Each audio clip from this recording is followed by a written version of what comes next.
આપણા વડીલ દાદાઓ જીવતા હોય ને તો આપણે ખરેખર નસીબદાર છીએ કે એમનું આશીર્વાદ એમની છત્રછાયા આપણા પર છે. અને બાળકને બીજે ક્યાંય નહીં મૂકો ને, ખાલી દાદા દાદીની પાસે પણ બેસાડી દેશો ને તો એને બધી જ આપણા કુળની, આપણા સનાતન ધર્મની ખબર પડી જશે.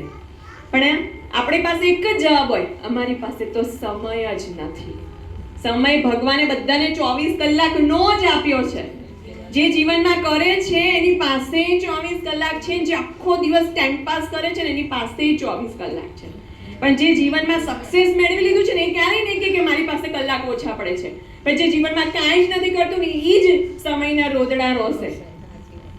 એટલે ટેકનોલોજીના યુગમાં બાળકને ભણતર પાછળ એટલા બધા ઘેલા ના કરો કે એ ભૂલી જાય કે હું બાળક છું. સમય કાઢીને એને એના દાદા દાદી પાસે બેસતા શીખવાડો, દાદા દાદીની હૂંફ અપાવો, તો એને સાચા સંસ્કાર શું છે ને એ ખબર પડશે. આજે આપણે એવું જ વિચારીએ છીએ કે અમારા બાળકોને અમે ડોક્ટર બનાવી દઈએ, વકીલ બનાવી દઈએ, એન્જિનિયર બનાવી દઈએ, પણ ક્યારે એવું વિચારીએ છીએ કે અમારા બાળક ક્યાંય આદર્શ નાગરિક બનવાની દોડમાં પાછળ ન રહી જાય માટે એને સંસ્કારી બનાવીએ? એવું કોઈના મનમાં વિચાર નથી આવતો કે બાળકને એક સંસ્કારી નાગરિક બનાવવાની દોડમાં પાછો ન રહી જાય તે માટે એવા ક્લાસમાં મૂકીએ જ્યાં એના જીવનનું ઘડતર થાય. અને આ ક્લાસ કે જેને ક્લાસ તો ન કહી શકાય પણ એને કહેવાય કે બાલ સંસ્કાર કેન્દ્ર. પહેલાના સમયમાં જે ગુરુકુળ હતા, હે ને, કે શિષ્ય જેવું કરતા એ પ્રમાણે બાળકો એમને જોઈને શીખતા. તો આજના સમયનું ગુરુકુળ એટલે આ બાલ સંસ્કાર કેન્દ્ર.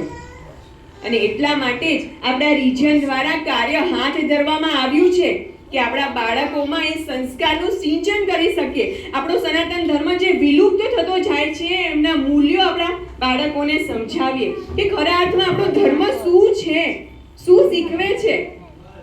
આપણે 80% ઉપરના લોકોને નહીં ખબર હોય કે આપણો સનાતન ધર્મ શું છે.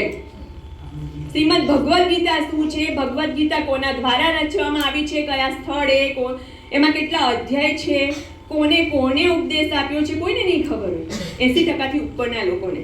કેમ? કારણ કે છે ને આપણે જાણવાની કોશિશ જ નથી કરતા. આજે આપણી પાસે ટેકનોલોજી છે, ફોન રૂપી છે ને બધા પાસે, પણ એમાં આપણે રીલ્સ જોવામાં જેટલા મશગુલ છે ને કે ક્યારે કેટલા બધા સર્ચ એન્જિન છે, એમાં ગૂગલ છે, હવે તો ચેટ જીપીટી છે, બધું જ છે. તમે જે લખશો ને એને અનુરૂપ કેટલી માહિતી આવી જશે, પણ લખવું પડે, એમને એમ ના આવે. અને હવે તો એક સિસ્ટમ છે કે આઈફોનને તો તમારા માઇન્ડને રીડિંગ કરવાની કેપેસિટી છે. તમે જેવું વિચારતા હોય ને એવું એમાં આવી જાય, પણ માઇન્ડમાં આવે તોય આઈફોન આપને બતાવે ને. એ માઇન્ડમાં લાવવું પડે ને કે મારે સનાતન ધર્મને ઉજાગર કરવો છે, સનાતન ધર્મ વિશે માહિતી જોઈએ છે, હે ને. આપણો ધર્મ એટલે નબળો પડ્યો છે કે માતા તરીકે, પિતા તરીકે આપણે નબળા પડ્યા છે. આપણે એવું વિચારીએ છીએ મનોમન કે અમે તો એટલું સરસ પેરેન્ટિંગ કરીએ છીએ કે અમારા સંતાનોને બધી જ સુખ સગવડ આપી દીધી, પરંતુ આપણે આપણા બાળકોનું પેરેન્ટિંગ કરવામાં શૂન્ય છે ખરા અર્થમાં. ખરેખર આપણે શાળાએ મૂકીને એવું જ વિચારીએ છીએ કે મારું બાળક શાળાએ જશે ને એટલે શિક્ષિત થઈ જશે, સંસ્કારી થઈ જશે. શાળા માત્ર શિક્ષણ આપે છે, સંસ્કાર નથી આપતું. અને સંસ્કાર પરિવાર આપે છે, સમાજ આપે છે. એટલે ક્યારેય શાળા પાસેથી સંસ્કારની અપેક્ષા ના રાખો. જો માત્ર શિક્ષણ શાળા જો સંસ્કારિત કરતી હોય, શિક્ષણ સંસ્કારિત કરતું હોય ને તો આજે અત્યારે દિલ્હીમાં જે બ્લાસ્ટ થયા એ ના થાય. આપણે ખબર છે કે બધામાં ડોક્ટરની ટીમ હતી, ખરું ને? તો એજ્યુકેશન કે જે રાઈટ પાથ પર ન જઈ શકતું હોય તો એજ્યુકેશન અભણ બરાબર છે. એના કરતાં તો આપણા વડીલો કે જેમની પાસે ભણતર નહોતું પણ ખરા અર્થમાં એજ્યુકેટેડ છે. કેમ?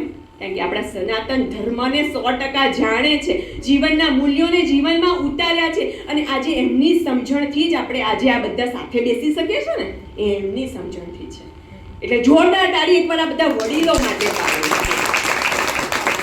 ખરેખર આપણો સમાજ, આપણો કુળ શું છે? શું છે કુળ? ઉમિયા માતાનો કુળ. આજે દાદાઓ બધા બેઠા છે એટલે મારે બોલવાનું મન થાય કે આપણા કુળ વિશે કોઈ પૂછે તો આપણે શું જવાબ આપી શકીએ કે કણ વાવી મણ પેદા કરતા માં ઉમિયાના બાળ છે અમે. કણ વાવી મણ પેદા કરતા માં ઉમિયાના બાળ છીએ અમે, માં અન્નપૂર્ણાનું કામ કરતા કૃષિના બાદશાહ છીએ અમે. કણબી ખોડે જન્મ અમારો, કણબી ખોડે જન્મ અમારો, રઘુવંશી કુશના વંશજ છીએ અમે. એકતાની મિસાલ એવી ભારત ભૂમિની શાન છીએ અમે. હજુ જો પૂછો ઓળખ અમારી, હજુ જો પૂછો ઓળખ અમારી, તો ઓળખે પાટીદાર છીએ અમે, ઓળખે પાટીદાર છીએ. એ તો ગર્વથી કહીએ ને કે અમે તો એ ઉમિયા માતાના સંતાન છીએ કે જે દેવોના દેવ મહાદેવના અર્ધાંગીની છે. હે ને? કે આપણે તો ગર્વ લેવું જોઈએ કે આપણે માતાએ કુળમાં જન્મ લેવા માટે નિર્ધારિત કર્યા છે. આપણે એ કુળમાં જન્મ આપ્યો, પણ આજે આપણી માતા રડતી હશે કે ખરેખર મેં એમને અમારા કુળમાં જન્મ આપવા યોગ્ય ગણીને સાચું કર્યું છે કે ખોટું કર્યું છે. આપણી માતાની નજર નીચી ન થાય ને, આપણી ઉમિયામાની, એટલા માટે કરીને આપણે આપણા ધર્મને ઉજાગર કરવા